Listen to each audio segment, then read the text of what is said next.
and then he punches me. And then for a second, I don't know what happened for a second, and then I seen him like grab her. He's her parent and he's bigger than you. Why didn't you just let him take her home? Because he didn't want to take her home. Her eyes were starting to roll back. Her eyes were rolling back? Yes, ma'am. And when you say they're rolling back, what do you mean by that? They were rolling back in the... The victim's boyfriend in the attempted honor killing trial breaks down on the stand. So will his emotional testimony impact the jury? Plus, we're digging deeper into the defendant's demeanor in court. Fatima's parents might be seen as sympathetic. We'll discuss. And a mystery in Maine. A panel boarder ends up dead, and police are calling it a homicide. So was it a targeted or a random attack? Also this hour, the father of victim James McGrath from the Preppy Party murder trial is speaking out to us this morning. It's all coming up next for you right here on Opening Statements.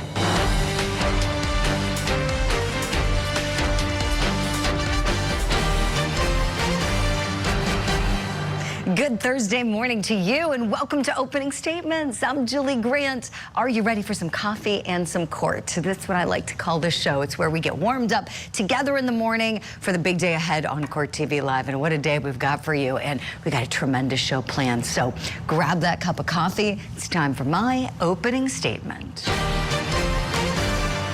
It's about time. Time to lift the gag order. And time to unseal the documents in the Idaho student murders case. There will be no trial now. So the concern of protecting killer Kohberger's right to a fair trial no longer exists. The purpose of the gag order and the record sealing was to ensure the prospective jury pool wouldn't be tainted. And since killer Kohberger pleaded, all we have left is sentencing for that rotten predator. And we know he's getting life as the death penalty was taken off the table. Now, he's also waiving his rights to any appeals as part of that plea agreement. So the gag order and the record sealing certainly serve their intended purposes. But now it is time for those restrictions to be lifted. It is time for more media reporting and more people being informed of what happened to those beautiful, innocent students, Madison Mogan, Kaylee Gonsalves, Xana Kernodle, and Ethan Chapin. It is a crying shame we can't bring them back. Prison time for their killer doesn't even scratch the surface when it comes to healing the heartbreak that their loved ones have suffered. And as we head into today's hearing and into next week's sentencing hearing, let's continue sending those families our good wishes and our prayers of healing and comfort. And we will never forget Maddie, Kaylee, Xana, and Ethan. That's my opening statement. Let me know if you like it. Right now, it's time for your daily docket. Are you pleading guilty because you are guilty? Yes. And Mr. Kohberger, you understand that by entering the guilty plea in this case, you would be giving up your right to appeal any decision this court made, as well as your sentence? Yes. In Idaho, we've got Brian Kohberger and his attorneys back in court for that gag order hearing I was just talking about. So that's going to start up at 12:30 p.m. Eastern Time. Court TV will be there. And we've got sentencing for defendant Shelby Neely continuing today, 9 a.m. Eastern Time in Florida. So this guy pleaded guilty to murdering his wife and her family. The jury is going to be recommending whether he get a sentence of death or life in prison. And in Wisconsin, we've got defendant Morgan Geyser from the Slenderman stabbing case. Remember her? She's going to be back in court today as the judge is going to be examining the latest proposed plan for her release. That'll start up at 9:30 a.m. Eastern Time. Now, to our top story for you this morning. The state's case resumes today in the attempted honor killing trial. We heard from the victim's boyfriend, Isiah, on Wednesday. He took the stand, got emotional, recalling how his girlfriend, 17-year-old Fatima, looked during that violent altercation with her dad. Throughout this time, are his arms still on her neck? Yes, ma'am. During this time, could you see Fatima? A little bit, yes. Okay. And how did Fatima appear to you? Her face was looking like pale, and her eyes were starting to roll back. Her eyes were rolling back? Yes, ma'am. And when you say they're rolling back, what do you mean by that? They were They were rolling the back in the. Do you want to take a break? All right, now come to your television set. Look at this. So this is the central piece of evidence, the bus surveillance video attack right outside of Fatima's former school. And what we've done here with this video is we've edited it to slow it down for you. And we put markers there where you can see Fatima, her father, and Isiah during this fight. It's much more easier and clearer to see it here than when it's moving so quickly. So the question we want to ask this morning, and there it is again. You can see everybody. Take a good look. So you see Dad grabbing Fatima, and you see Isaac, the boyfriend, trying to come in to rescue her. So how's the state's case being presented so far? And what did you think of Isiah's testimony? Let's bring in our legal eagles. It's Thursday morning, so we've got with us our regular analysts, John Phillips and Michael J. Brown. Good morning to you both. John, let me start with you, please. How do you think the state's case is being presented thus far? You know, they're going through it really well. And, you know, it's going to be a tough case. At the end of the day, the core issue is this honor killing. You know, she had this boyfriend. She was supposed to go back to Iraq, and she just wasn't going to go. And so there was, you know, this threat of honor killing, and then it gets into her credibility. But what we can clearly see is the things leading up to that, you know, the attack and the assault and the child abuse. So, you know, it's not quite as cut and dry just because we have to get into the, you know, the intent to kill or the attempt to kill. Mm-hmm. Sure. Yeah. And sometimes, you know, that's a great point, John. Let me share that with Michael J. Brown, get his thoughts. So, Michael, you know, having been there as a prosecutor, sometimes attempted homicides can be harder to prove than homicides, can't they? It can sometimes get tricky because we have the victim who survived. So getting to prove, you know, how close somebody was to death can be tough. Would you speak to that on these facts, please, Michael? You're exactly right. Good morning, John. Good morning, Julie. It's really about if the person's dead, it's much easier to argue, hey, the intent was to kill. When the person survives, now you have that gray area of, is it an intent to cause physical injury, serious physical injury, or actual death? So in this particular instance, like John said, hey, what is in the defendant's mind? And we try as prosecutors to reconstruct that and present that to the jury. Things that are important here are this allegation made prior to the incident of the honor death. I'm going to kill you because you're not following through maybe on a religious beliefs or what, you know, following mom and dad. That is an important piece of the puzzle if it's to be believed, because of course, that shows the intent, and then it shows him carrying out exactly what he threatened to do. That's an important piece of the puzzle if it's to be believed. Michael, really appreciate that explainer. Thank you. Let's turn to Isiah now and what kind of a witness he was. I've got a little clip I want to play. Now, this is him being cross-examined about how he fought back and punched Fatima's dad. He turns around and gives you a punch in the head, right? Yes, sir. Okay, and then after that, he's trying to take her away some more, right? Yes, sir. Okay, and you decided that you didn't want that to happen. Yes, sir. So you went and you punched him. Yes, sir, because he knocked punched him me. to the ground. Yes, right? sir. And then while he was on the ground, you continued to punch him in rapid succession, right? Yes, sir. And maybe hit him 30 or 40 times?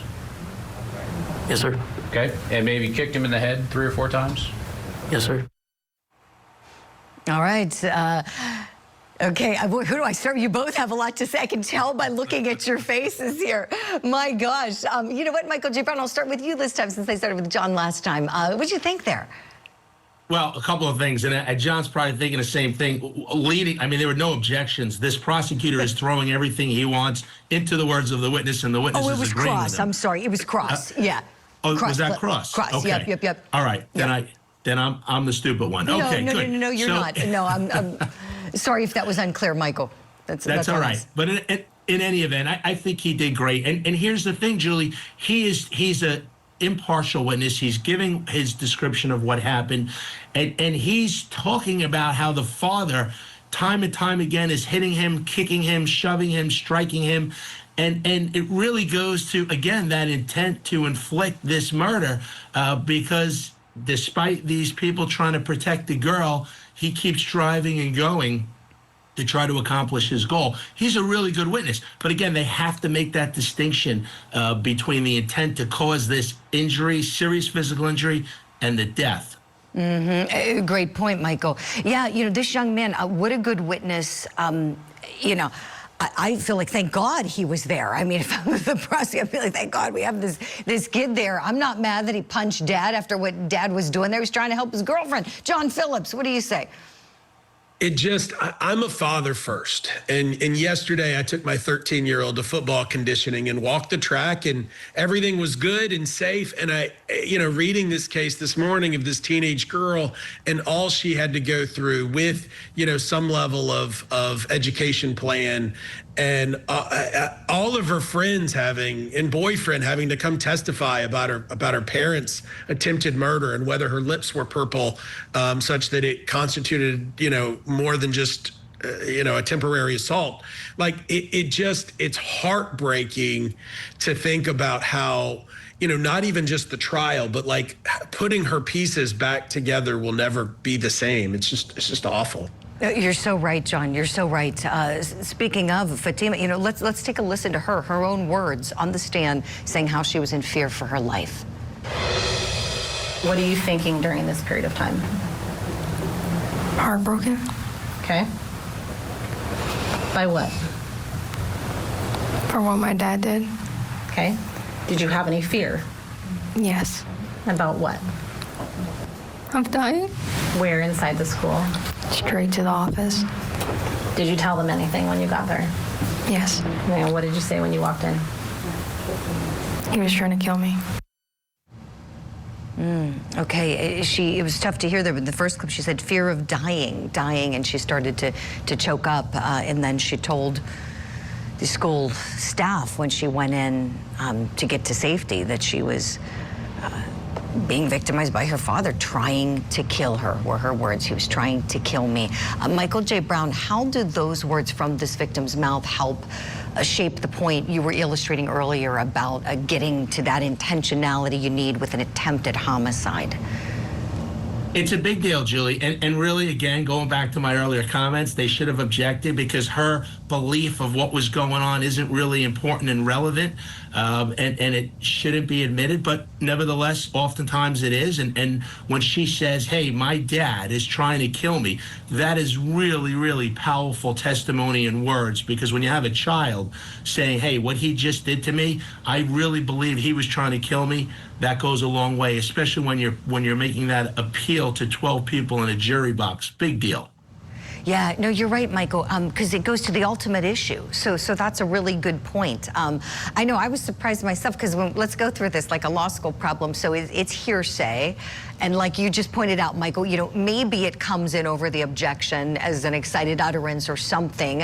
But there's an argument to the court, like you just stated. I mean, this is the ultimate issue, whether he was trying to kill her. So for that reason, it may be more prejudicial than probative. Maybe it stays out. So great point.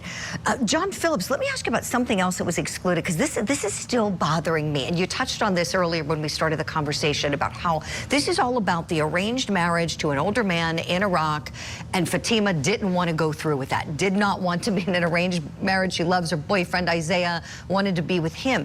And the judge has excluded anybody from saying anything about an arranged marriage. Can't do it, can't share that.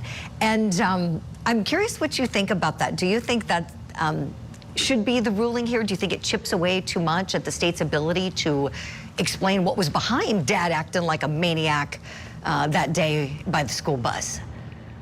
Yeah, it's tough. We're in kind of an anti-immigrant society. Not kind of. We're in an anti-immigrant society, and I'm sure the people of Washington State are wonderful, and this jury's all open-minded, but what the judge has kind of drawn the line at is, if we tell the jury that he was going to arrange a marriage and basically force her into this life she didn't want, that's really prejudicial against the dad and the mom, but really prejudicial. And then she might face the death sentence if she doesn't cooperate. It just pushes everything beyond, here's a video, you decide whether this constitutes attempted murder, and what level of crime this is, because you don't want the jury already so prejudiced that they can't just weigh, the probative, the ultimate, issue here. But it's really hard as we're commenting on it to separate one from the other, because we know, but they try to keep a jury from jumping to conclusions, even if, they're following the facts. Right. Well said, John. Yeah, we can say honor killing here. We're talking about how this is an attempted honor killing, but the jury, as you noted, won't be hearing that, won't be hearing anything about what was behind this. And you're right, because at the end of the day, the judge has a really important job of protecting the defendant's right to a fair trial. So that's going to trump things, even over the state's ability to prove motive or whatnot. It's always going to be paramount. Great talk with you both. As always, we're going to talk some more. John, Michael, stand by, please. Friends at home, go get some more coffee. Here's what's coming up next on Opening Statements. When he was electrifying, when he entered a room, it just was brilliant. He was funny. He could talk to anybody. My wife and I, so not a day goes by that we're not reminded of the tremendous loss that we have.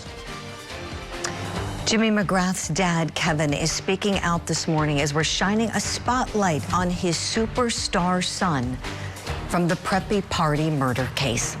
And a small town in Maine shaken up after a beloved paddleboarder ends up dead. So what happened to Sunshine Stewart?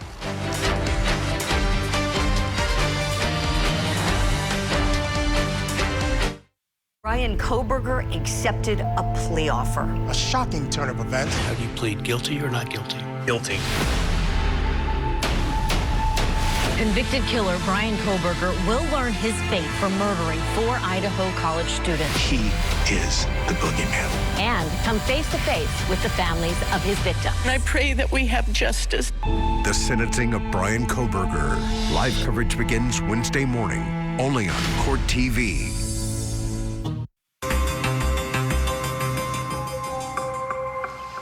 Now for what's trending in true crime, a small town on edge this morning, wondering and waiting who murdered 48-year-old Sunshine Stewart. This woman was last seen paddleboarding on a local pond in Maine. Her body has been discovered. But this morning, certainly more questions than there are answers, as 2 weeks since her death, no arrests in the case. So who wanted this beautiful and beloved woman dead? Was it a random attack? Was she targeted specifically?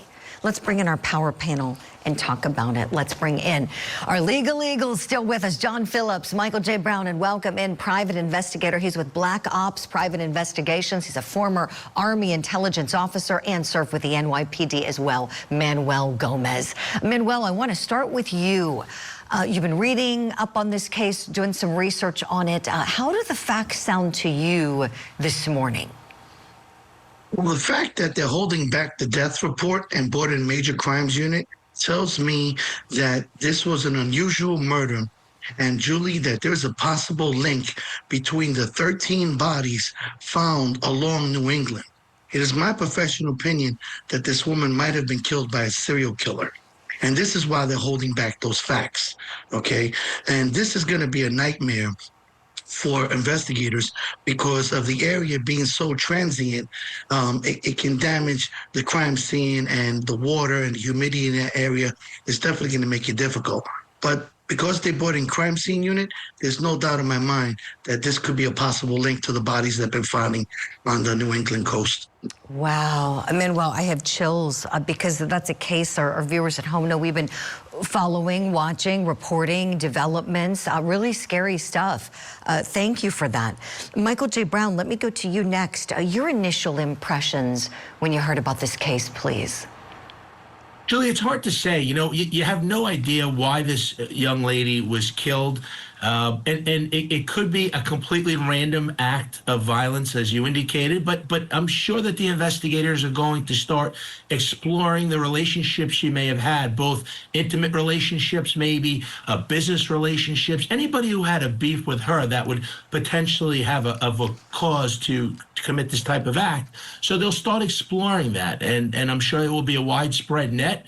and they'll do their best to narrow that down and then start focusing on some individual suspects. Great points, Michael. Thank you. John Phillips, last but not least on the panel. Share with us your thoughts, please. Yeah, I live in Jacksonville, Florida, where we have a nice river. We have a beautiful ocean, the Atlantic Ocean, still no name change for it. And this kind of stuff happens every once in a while. And we think, okay, that's sad. It's a horrible accident. And here they're telling us, well, wait, it doesn't seem like an accident. And then they're also, as law enforcement, kind of reassuring the community that they're safe. And that kind of makes me look at Manuel and be like, yeah, there is something to what you're saying. And also look at Michael and be like, yeah, that's normally where you'd start. But kind of the way this case is building, we have a cliffhanger. We have a mystery and an awful, sad, death. Sunshine Stewart. There's just a lot that remains to be told to us. Mm-hmm. Yeah, certainly. Certainly, John, you're right. So apparently, she was a seasonal resident there, according to some local reporting, station WGME, saying that, seasonal resident there, on that pond, it's called Crawford Pond, would go there all the time and would look forward to paddleboarding all the time. And this was a solo trip the evening before she was found. She was there alone. Manuel Gomez, could we talk about that? If she was preyed upon, those circumstances, how it might affect the search for whomever might have done her harm. Anything else important to note about her being alone that evening? Well, she was preyed upon. There's no doubt in my mind about that. And one of the things that they're going to have to do is create that timeline and who saw her and who was the last people around her. But since this is a small area in a town of approximately 2,500 people, they're going to have to zoom in on these cell towers to zoom in to see exactly where and what phones were in that area so we can eliminate the potential suspects. And that's one of the major key factors in this investigation that's going to be happening right now. But people should not be alone. Unfortunately, people think they're in God's country and they're in a nice area. They need to realize you need to have always somebody around you, especially being a female in an area like that. Unfortunately, there is no safe area unless you're home in bed. Yeah, isn't that the truth? I know you feel so awful because, you think that you're just surrounded by nature, and unfortunately, there are bad people in the world. Don't we all know that from all of the jobs that we do and have done in this lifetime? There's a lot of bad people out there with bad intentions, and our hearts go out to her family. I understand that there's a lot of support with her friends, a lot of people that want to see justice for her. What do we think in terms of her family, anything they should be doing right now? Michael J. Brown, do you think, is it too soon for them to hire a private investigator, or should they go right ahead and do something? July 3rd was when she went missing. Yeah, I think that the authorities are doing what they're supposed to do. There's no harm, hopefully, in hiring a private investigator as long as they, to some extent, coordinate that with the local authorities. But I have confidence in the authorities in Long Island, for instance, and I'm sure in the same instance there, where they're looking at it, looking at cell phone towers, as Manuel said, looking at where she was, gathering video, speaking to witnesses who had interactions with her, and getting as much information as they possibly can, and then also doing that background check in terms of those types of relationships she may have had over the last few months or years to see if there's anybody who would have a motive to commit this crime. Mm-hmm. Excellent points. Our hearts go out to her family. 48 years old, Sunshine Stewart, the victim here, and we'll keep following the case, report any new developments. Manuel Gomez, thank you so much for your research and your opinions and insight on this. I know we need to let you go. Michael J. Brown, we need to let you go too. We understand you got a court case to head to, so we're going to let you go. We'll see you next week. John Phillips, you're able to stay with us. Thank you for that. We'll hit a break. When we come back, here's what's coming up next. I just couldn't believe is how, Raul Valle stabbed my son, took my son's life, and my son didn't get any justice that day, and Raul Valle walked free. Jimmy McGrath's father, Kevin, opening up to us about his reaction to the verdict in the case over his son's death and the filing of the new charges. Plus, we're also taking a look at the defendant's demeanor in the attempted honor killing case. Will it impact the jury? We'll talk about it.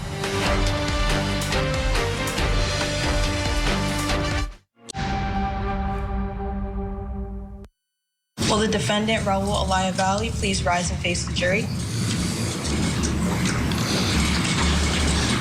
Do you find the defendant guilty or not guilty? Not guilty. The Preppy Party murder trial verdict was a shocking conclusion for many trial watchers. But a recent development could mean an Act 2. Prosecutors have refiled charges against defendant Raul Valle. He's now going to face first-degree manslaughter as the top count, along with 2 counts of first-degree reckless assault and 1 count of second-degree reckless assault. All of it stemming from a deadly fight at a high school house party back in 2022. A fight that claimed the life of victim Jimmy McGrath. I spoke with Jimmy's father, Kevin, after the charges were refiled, and he described his family's resolve in the wake of the verdict and the reaction to a second chance at justice. Kevin and Mike, good morning to you both. Thank you so much for coming on the program. And Kevin, may I just start by saying I am so sorry for your loss, just person to person, so sorry about this tragic loss that you've experienced. And the main thing I want to do in this interview is hear more about your son, Jimmy. So tell us some more about him now, if you would, please. Sure. Jimmy was just a wonderful, wonderful person. He was, personality, grades, athletic ability. He was the total package. He was just somebody who, when he was electrifying, when he entered a room, it just was brightened. He was funny. He could talk to anybody. It's always one thing to be a popular kid in high school. The popular kid, usually the parents didn't like, but he's a guy that really communicated really well with the parents. And you see that with the support of our foundation, because just people come out and want to be there and want to celebrate his life and his memory and his legacy. Kevin, what has life been like for your family since Jimmy was taken from you all? It's a struggle because he was really a big part of all of our lives. His sister, they're Irish twins. They're both born. She was January of 2004. He was December of 2004. So they grew up really, really close. So the void in her heart is tremendous. They're part of the same friend group. They just that night, thankfully she wasn't there to witness what went on. So I know she's struggling, but she's really strong and resilient. And it's the first, I'd say, 2.5 years is the focus of my wife and I are really to get her back into school, because it was what happened her senior year, and she was going off to school for her freshman year, and it was challenging being far away. And it was one of those, we didn't know what the right decision was. Was it to send her away and get her away from all of this, or keep her close? And we're learning as we go for her. My wife and I, not a day goes by that we're not reminded of the tremendous loss that we have.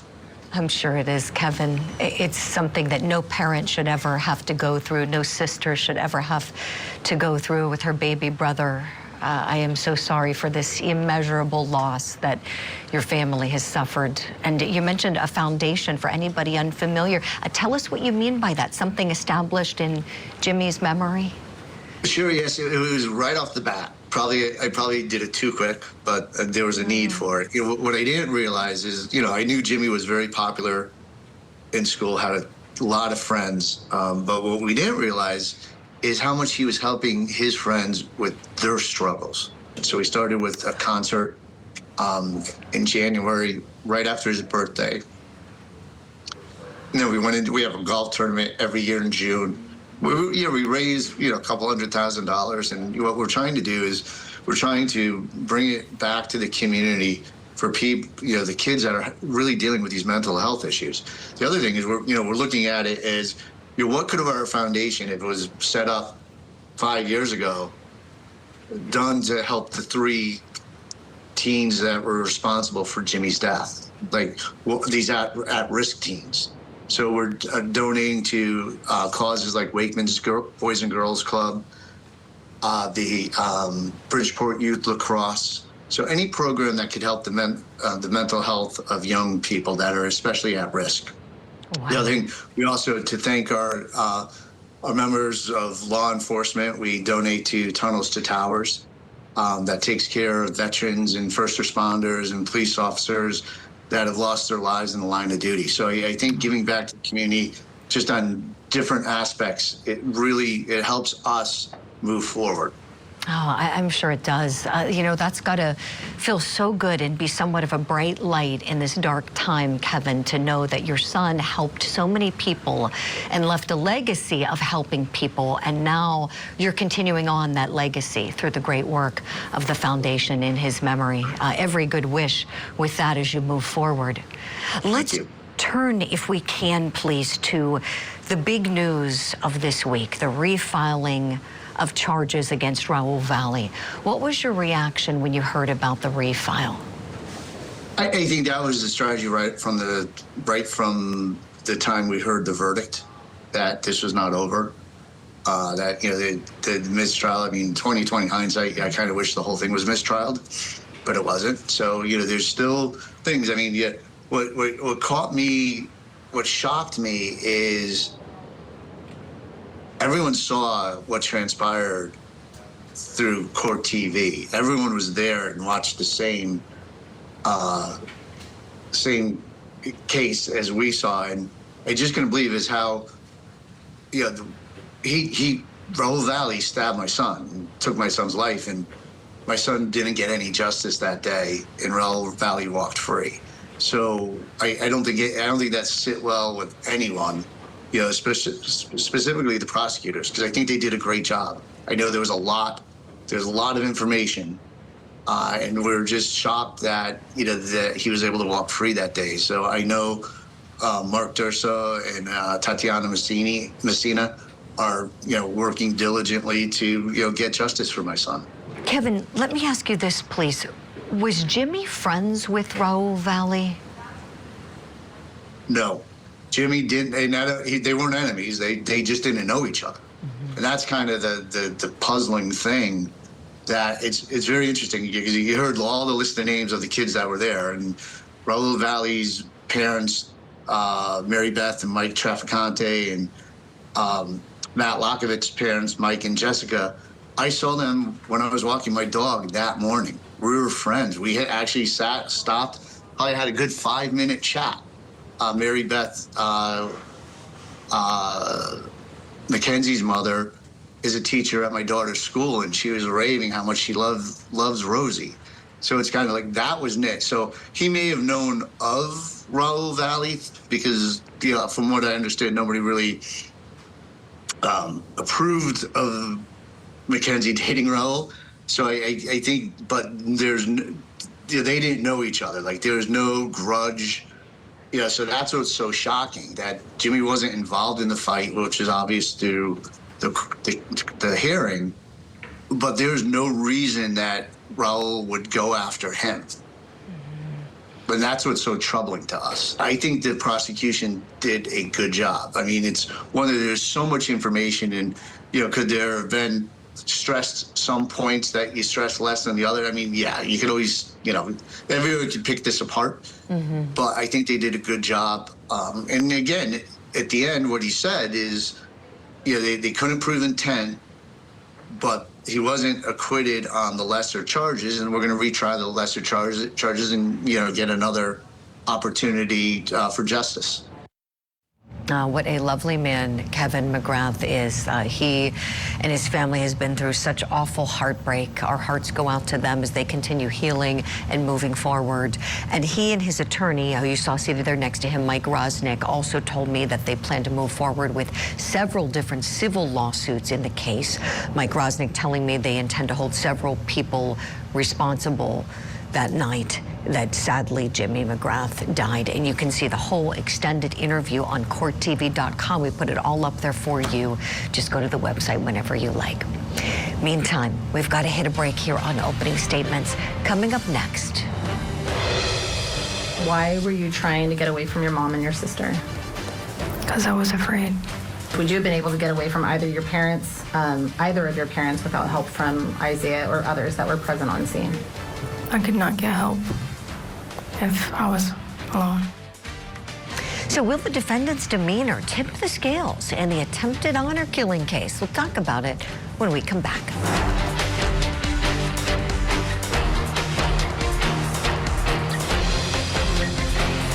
Two parents face a jury over the attempted murder of their own daughter. Court TV takes you inside the trial that's torn a family apart. The attempted honor killing trial. Live coverage today, only on Court TV. These are the cases that captivated the world. Couldn't keep my life straight. They were killed by their own children. That challenged the legal system and ourselves. Court TV, legendary trials. Out.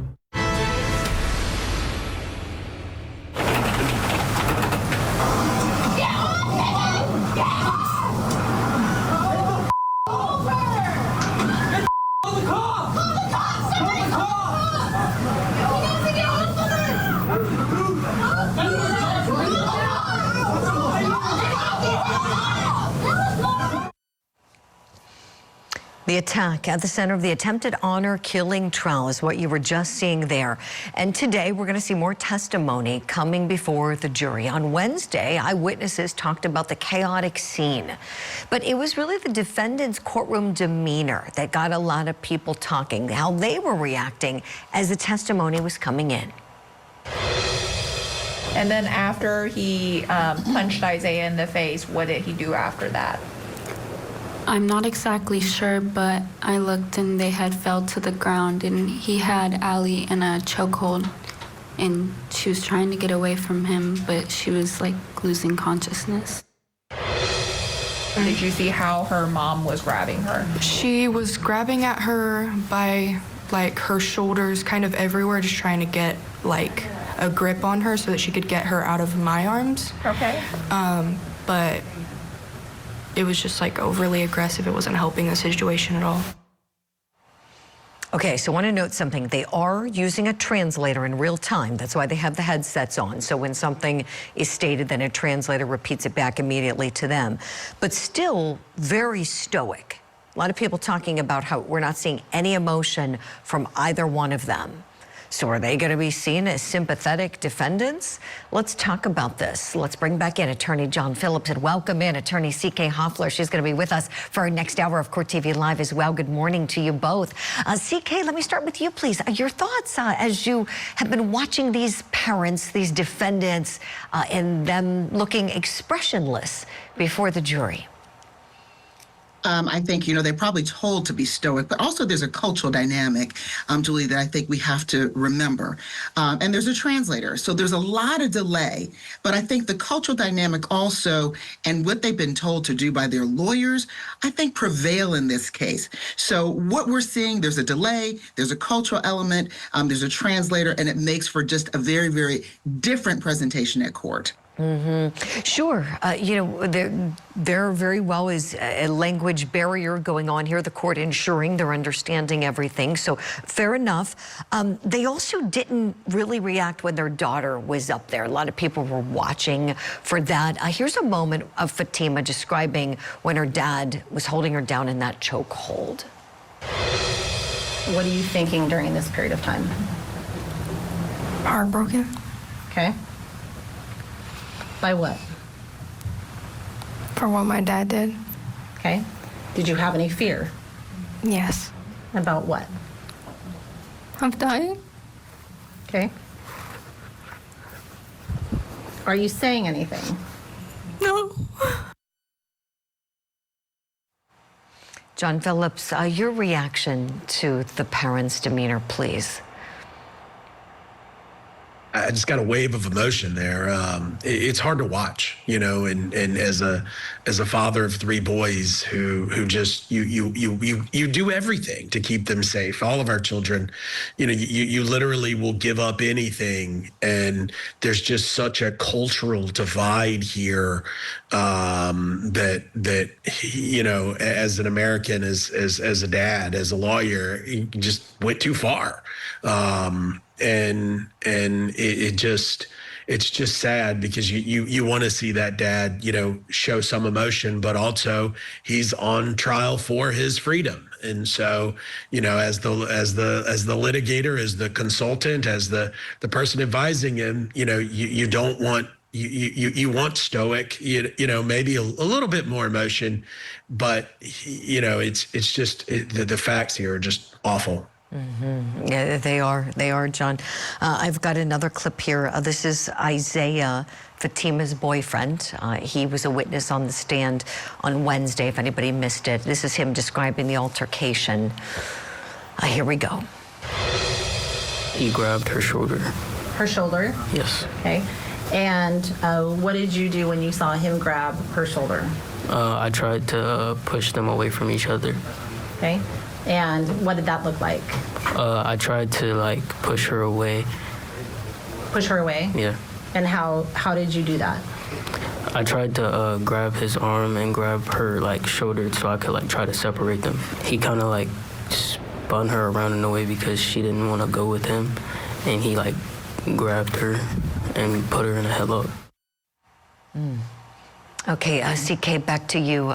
These young folks becoming such important witnesses in this case. Isiah, he might have tipped the scales yesterday. Would love your thoughts on him and what we did hear from him being put before the jury.